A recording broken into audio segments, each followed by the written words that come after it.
Hi friends, ഇന്ന് നമ്മൾ തയ്യാറാക്കുന്നത് വളരെ പെട്ടെന്ന് 5 മിനിറ്റിൽ തന്നെ തേങ്ങയൊന്നും അരയ്ക്കാതെ തയ്യാറാക്കാൻ പറ്റുന്ന നല്ലൊരു നാടൻ മോരുകറിയുടെ റെസിപ്പിയാണ്.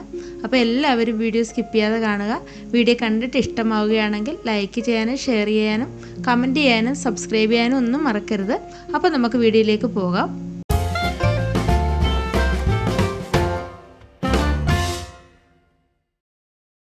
അപ്പോൾ ഇതിനു വേണ്ടി നമുക്ക് ആദ്യം തന്നെ വേണ്ടത് തൈരാണ്. ഞാനൊരു വലിയ കപ്പിന് 1 കപ്പ് തൈര് എടുത്തിട്ടുണ്ട്. അധികം പുളിയില്ലാത്ത തൈരാണ്. ഇത് നമുക്ക് നന്നായിട്ട് കട്ടകളൊന്നും ഇല്ലാതെ അടിച്ചെടുക്കണം. ഞാനിത് മിക്സിയുടെ ജാറിലിട്ടിട്ട് ഒന്ന് പൾസ് ചെയ്തെടുക്കുന്നുണ്ട്. ഇല്ലെങ്കിൽ നമ്മൾ ഫോർക്കോ സ്പൂണോ വല്ലതും വെച്ചിട്ട് നല്ലതുപോലെ കട്ടകളൊക്കെ ഉടച്ച് നന്നായിട്ടൊന്ന് എടുക്കാവുന്നതാണ്. നമ്മൾ ഇതേപോലെ തന്നെ പ്രത്യേകിച്ച് ഇതിലൊന്നും ചേർക്കാതെ തന്നെയാണ് നമ്മുടെ മിക്സിയുടെ ജാറിലിട്ട് അടിച്ചെടുക്കുന്നത്. വെള്ളമോ ഒന്നും നമ്മൾ ചേർത്ത് കൊടുക്കുന്നില്ല. അപ്പോൾ ഇത് നന്നായിട്ടൊന്ന് അടിച്ചെടുത്തിട്ട് വരാം. ഇതാ കണ്ടില്ലേ, കട്ടകളൊന്നും ഇല്ലാതെ തൈര് ഒന്ന് അടിച്ചെടുത്തിട്ടുണ്ട്. ഇനി നമ്മളിതിലേക്ക് നമ്മളെടുത്ത തൈരിൻ്റെ പകുതി അളവിലാണ് വെള്ളം ചേർത്ത് കൊടുക്കേണ്ടത്. ഞാനത് മിക്സിയുടെ ജാറിലേക്ക് ആ വെള്ളം ഒഴിച്ചു കൊടുത്തിട്ട് ഒന്ന് ചേർത്ത് കൊടുക്കുന്നുണ്ട്. എന്നിട്ട് നന്നായിട്ടൊന്ന് ഇളക്കി ചേർത്ത് കൊടുക്കുന്നുണ്ട്. നമ്മൾ നല്ല തിക്കായിട്ടാണ് ഈ മോരുകറി ഉണ്ടാക്കിയെടുക്കുന്നത്. ഇനി ഞാനൊരു ചട്ടി അടുപ്പത്ത് വെച്ചിട്ടുണ്ട്. അതിലേക്ക് ഞാൻ 1.5 ടേബിൾ സ്പൂൺ വെളിച്ചെണ്ണ ഒഴിച്ചു കൊടുക്കുന്നുണ്ട്.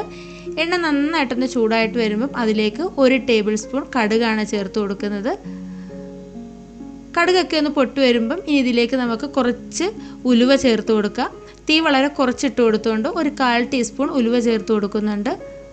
കൂടെ തന്നെ 8-10 ചുവന്നുള്ളി വട്ടത്തിൽ ചെറുതായിട്ട് അരിഞ്ഞാണ് ചേർത്ത് കൊടുക്കുന്നത്. ഈ ചുവന്നുള്ളി നന്നായിട്ട് ഇനി ഒന്ന് മൂപ്പിച്ചെടുക്കണം. അതിൻ്റെ കൂടെ തന്നെ 2 പച്ചമുളകും കൂടി ചേർത്ത് കൊടുക്കുന്നുണ്ട്. പച്ചമുളകും ചുവന്നുള്ളിയും കൂടി ചേർത്ത് നന്നായിട്ടൊന്ന് വഴറ്റിയെടുക്കാം. ചുവന്നുള്ളി ചെറുതായിട്ടൊന്ന് വാടി വന്നപ്പോൾ അതിലേക്കൊരു 3-4 വറ്റൽമുളകും കൂടി ചേർക്കുന്നുണ്ട്. ഇതെല്ലാം കൂടി ചേർത്ത് നന്നായിട്ടൊന്ന് മൂപ്പിച്ചെടുക്കണം. ഇനി ഈ സമയം ഇതിലേക്ക് കുറച്ച് കറിവേപ്പില ചേർത്ത് കൊടുക്കുന്നുണ്ട്. കറിവേപ്പിലയും കൂടെ ചേർത്ത് ഇളക്കി ചേർത്ത് കൊടുത്ത ശേഷം ഞാൻ സ്റ്റൗ ഓഫ് ചെയ്യുന്നുണ്ട്. അതിനുശേഷം ഇതിലേക്ക് 1/4 ടീസ്പൂണും കുറച്ചും കൂടി മഞ്ഞൾപ്പൊടി ചേർക്കുന്നുണ്ട്. കൂടെ തന്നെ 1/4 ടീസ്പൂൺ മുളക് പൊടിയാണ് ചേർക്കുന്നത്. ഇനി നമ്മൾ നേരത്തെ എടുത്തു വെച്ചിരിക്കുന്ന മോര് ഇതിലേക്ക് ചേർത്ത് കൊടുക്കുകയാണ് ചെയ്യുന്നത്. എന്നിട്ട് നന്നായിട്ടൊന്ന് ഇളക്കി ചേർത്ത് കൊടുക്കണം. നമ്മൾ ഈ മുളക് പൊടിയും അതുപോലെ തന്നെ മഞ്ഞൾപ്പൊടിയും ചേർക്കുമ്പോൾ സ്റ്റൗ ഓഫ് ചെയ്ത് കൊടുക്കണം. അല്ലെങ്കിൽ പെട്ടെന്ന് തന്നെ കരിഞ്ഞു പോകാൻ ചാൻസ് ഉണ്ട് കേട്ടോ. ഇതെല്ലാം നമ്മൾ പെട്ടെന്ന് തന്നെ ചെയ്തിരിക്കണം. ഇനി ഇതിലേക്ക് ആവശ്യത്തിനുള്ള ഉപ്പിട്ട് കൊടുക്കാം. ഉപ്പും കൂടെ ചേർത്ത് നന്നായിട്ടൊന്ന് ഇളക്കി യോജിപ്പിക്കാം.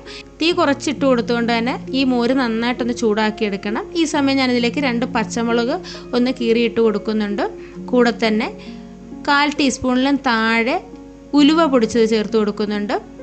വളരെ കുറച്ച് ഉലുവ മാത്രം മതി. ഉലുവ ചേർക്കുമ്പോൾ ഒരു പ്രത്യേക ടേസ്റ്റാണ്. അതിൻ്റെ കൂടെ തന്നെ കുറച്ച് ജീരകം, 2 നുള്ളു ജീരകം ഒന്ന് പൊടിച്ചത് ചേർത്ത് കൊടുക്കുന്നുണ്ട്. ഈ ജീരകവും ഉലുവയും ചേർത്ത് കൊടുക്കുമ്പോൾ നമ്മുടെ മോരുകറിക്ക് നല്ലൊരു ടേസ്റ്റാണ് കേട്ടോ. ഇതെല്ലാം കൂടെ ചേർത്ത് നന്നായിട്ടൊന്ന് ഇളക്കി ചേർത്ത് ഇതൊന്ന് ചൂടാക്കി എടുക്കണം. ഒരുപാട് ചൂടാവരുത്, ചെറുതായിട്ടൊന്ന് ചൂടായാൽ മതി കേട്ടോ. അപ്പോൾ അത് കളറൊക്കെ മാറി നല്ലതുപോലെ തിക്കായിട്ട് വരും. നമ്മൾ ഉലുവ ചേർത്ത് കൊടുത്തുകൊണ്ട് തന്നെ നമ്മുടെ ഈ മോരുകറി നല്ല തിക്കായിട്ട് കിട്ടും. നല്ല ടേസ്റ്റുമാണ്. ഇത്രയേ ഉള്ളൂ. വളരെ പെട്ടെന്ന് തന്നെ തയ്യാറാക്കാൻ പറ്റുന്ന നല്ലൊരു മോരുകറിയാണ്. അപ്പോൾ എല്ലാവർക്കും ഇന്നത്തെ വീഡിയോ ഇഷ്ടമായെന്ന് വിചാരിക്കുന്നു. വീഡിയോ ഇഷ്ടമായിട്ടുണ്ടെങ്കിൽ ലൈക്ക് ചെയ്യാനും ഷെയർ ചെയ്യാനും കമൻറ്റ് ചെയ്യാനും അതേപോലെ തന്നെ ചാനൽ സബ്സ്ക്രൈബ് ചെയ്യാതെ ആരെങ്കിലും കാണുന്നുണ്ടെങ്കിൽ ഒന്ന് സബ്സ്ക്രൈബ് ചെയ്ത് സപ്പോർട്ട് ചെയ്യാനും മറക്കരുത്.